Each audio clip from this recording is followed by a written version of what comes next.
Halo semuanya, di video kali ini kita akan coba tes gaming di prosesor terbaru MediaTek, yaitu Dimensity 700. Prosesor ini punya fabrikasi 7 nanometer, konfigurasi CPU-nya 8 core yang terbagi dalam 2 cluster. 2 kali ARM Cortex A76 2,2 GHz plus 6 kali ARM Cortex A55 2,0 GHz.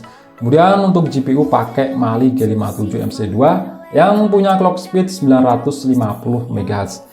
Dimensity 700 ini posisinya ada di paling bawah seri Dimensity, dan device yang kita coba kali ini kembaran dari Realme 8 5G, yaitu Realme Q3i yang punya spesifikasi RAM 4GB, ROM 128GB, layar 6,5 inch Full HD Plus IPS, punya refresh rate 90Hz, Android 11, dan baterainya 5000 mAh. Untuk skor Antutu versi 9 dapat di angka lumayan tinggi di 324 ribuan.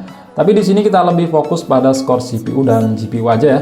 Nah, untuk skor GPU di sini memang lebih kecil daripada Realme 8 5G yang sama-sama pakai Dimensity 700 yang di situ dapat di angka 77 ribuan. Loh, kok bisa gitu? Ya, karena di sini pakai versi Antutu 3D Bench yang berbeda, dan itu hasil skornya juga beda. Karena device yang saya pegang RAM-nya cuma 4GB, jadinya nggak bisa pakai Antutu 3D Bench versi standar. Harus pakai versi Lite. Sedangkan versi standar cuma bisa jalan minimal RAM 6GB. Dan kita tahu sendiri, Realme 8 5G pakai RAM 8GB. Kalau ada yang tanya, Bang, Dimensity 700 setara dengan Snapdragon seri berapa? Kalau dilihat dari skornya sih sekelas dengan Snapdragon 480 5G.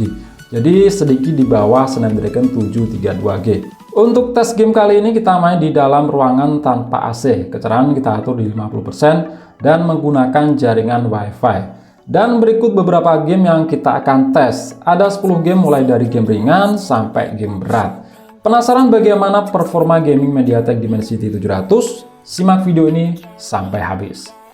Yang pertama kita coba game ringan dulu, yaitu Subway Surfers, untuk ngetes apakah layar 90 Hz ini bisa ngejalanin game ini di atas 60 fps. Karena Subway Surfers ini salah satu dari beberapa game yang bisa jalan di atas 60 fps menyesuaikan refresh rate layar. Dan ternyata di HP ini nggak bisa jalan di atas 60 fps. Sepertinya memang dikunci dari sistemnya. Saya coba ubah pengaturan refresh rate layar dari otomatis ke 90 Hz, hasilnya sama aja.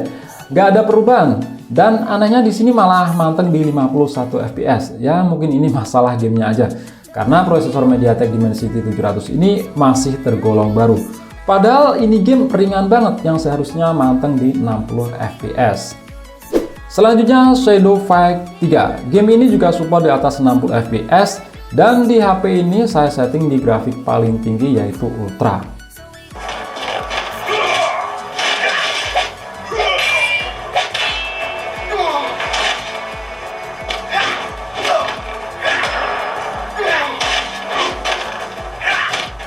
Dan ternyata masih sama, HP ini mentok di 60 fps. Meskipun nggak bisa 90 fps, fps gitu udah enak banget. Kalian bisa lihat grafik fps-nya ini. Memang di beberapa momen turun di 50-55 fps. Tapi itu memang bawaan game saat menampilkan efek delay. Dan kalau kalian lihat grafik yang turun drastis itu, nah itu saat pergantian babak. Main selama 20 menit baterainya berkurang cuma 4% aja dengan suhu yang tergolong adem di 37 derajat Celcius.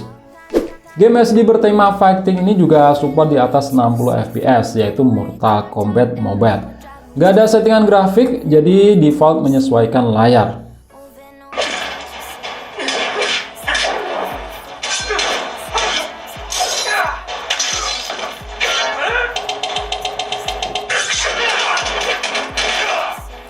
Dan lagi-lagi mentok di 60 fps, jadi memang sistemnya itu mengunci, nggak bisa di atas 60 fps. Untuk fps-nya stabil di 60 fps, yang artinya udah nyaman pakai banget. Kalau kalian lihat grafik yang turun drastis itu, nah itu adalah karena pergantian battle. Dan main selama 20 menit suhunya naik di 39 derajat Celcius dengan pengurangan baterai 4%. Kita tinggalkan game-game yang support di atas 60 fps tadi, kita lanjut ke game Battle Royale yang banyak dimainkan bocil-bocil, apalagi kalau bukan Free Fire. Untuk settingan grafiknya kita atur di rata kanan, yaitu di grafik ultra dengan resolusi high.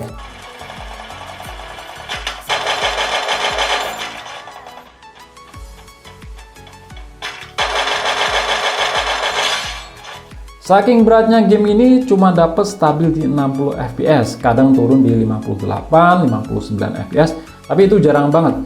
Pada intinya buat main game berat ini masih bisa dihandle dengan bagus dan lancar banget. Suhunya juga tergolong adem, mentok di 37 derajat Celcius, main selama 20 menit. Dengan pengurangan baterai hanya 3% aja. Selanjutnya PES 2021. Untuk settingannya kita pakai grafik standar dan framerate 60 fps.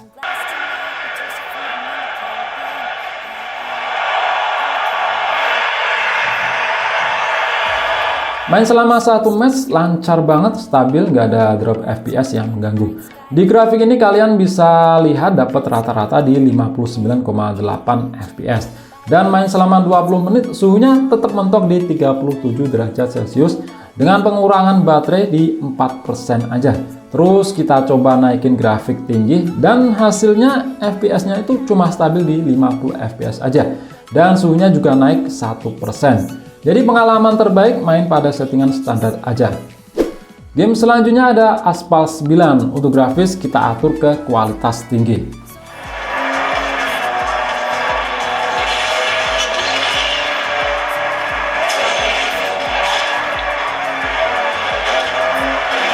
Memang nggak bisa stabil di 30 fps. Di beberapa efek mengalami penurunan fps sampai 26 fps. Tapi itu nggak sering dan masih tergolong aman dimainkan. FPS-nya dapat rata-rata di 28,8 fps. Dan main selama 15 menit, suhunya ada di 37 derajat Celcius dengan pengurangan baterai 3% aja. Game yang ketujuh ada game MOBA yang dulu sering dibully, tapi nyatanya sampai saat ini menjadi game MOBA yang tetap bisa bertahan dan paling ramai di Indonesia, yaitu Mobile Legends. Untuk settingan grafisnya kita atur mentok rata kanan ala HP ini, yaitu di high dengan mode high frame rate dan HD aktif.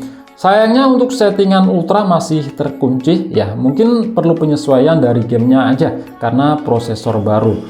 Respon layarnya itu udah mantep banget, gak kerasa delay, efek pas rame-rame mampu ditampilkan sempurna.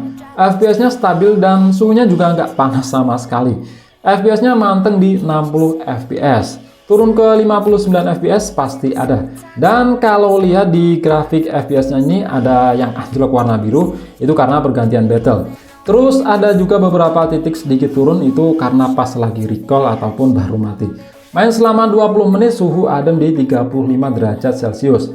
Dan baterai berkurang cuma 4% aja.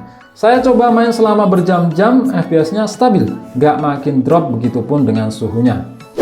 Selanjutnya game Call of Duty Mobile. Sayangnya settingan grafiknya mentok di medium dan framerate high aja. Yang seharusnya kalau dilihat dari prosesornya bisa mengangkat ke yang lebih tinggi. Nah ini lagi-lagi masalah karena prosesor masih baru. Perlu penyesuaian dari gamenya.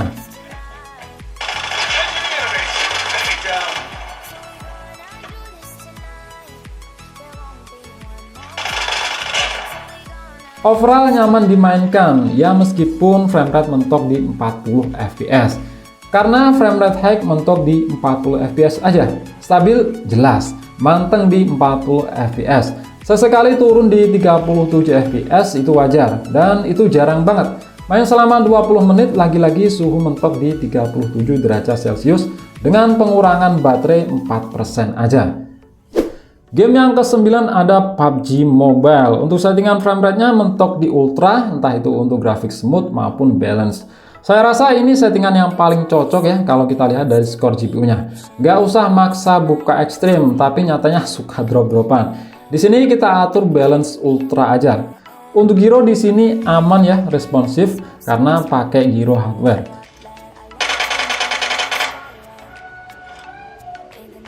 Dan hasilnya ya manteng 40 fps sesuai framerate ultra 40 fps. Dan itu stabil banget. Saya coba main selama 30 menit lebih pun tetap stabil FPS-nya. Nggak makin lama makin drop-dropan.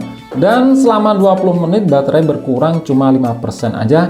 Dengan suhu lagi-lagi mentok di 37 derajat Celcius. Dari game-game yang kita coba tadi suhunya tetap gitu-gitu aja. Stabilnya gila sih MediaTek Dimensity 700 ini. Gak puas sampai di situ aja, kita coba buka potensi GPU Mali G57MC2 dengan mengunlock Smooth Extreme menggunakan GFX Tool. Dan hasilnya bisa banget. Kalian bisa lihat grafiknya ini, dapat FPS rata-rata di 59,5. Pernah turun di 56 FPS, tapi itu jarang banget. Dan itu main selama 1 match penuh di mode klasik, gak mengalami performa turun. Stabil banget, untuk suhu sedikit naik di 38 derajat Celcius. Game terakhir yang kita coba adalah game terberat untuk saat ini, yaitu Genshin Impact. Untuk settingannya kita pakai bawaan aja terendah, tapi dengan menaikkan FPS-nya di 60.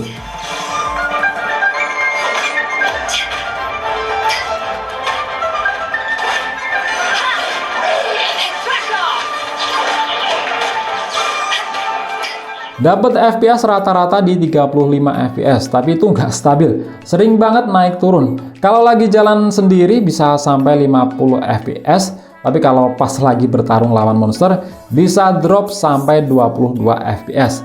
Bahkan bisa lebih parah sampai 19 FPS, tapi itu jarang. Saya coba turunin framerate ke 30 FPS, masih tetap sama.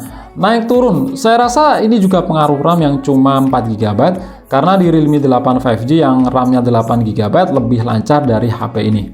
Overall masih playable, tapi masih belum kategori nyaman. Dan kejadian-kejadian seperti itu wajar untuk game yang beratnya nggak ngotak ini.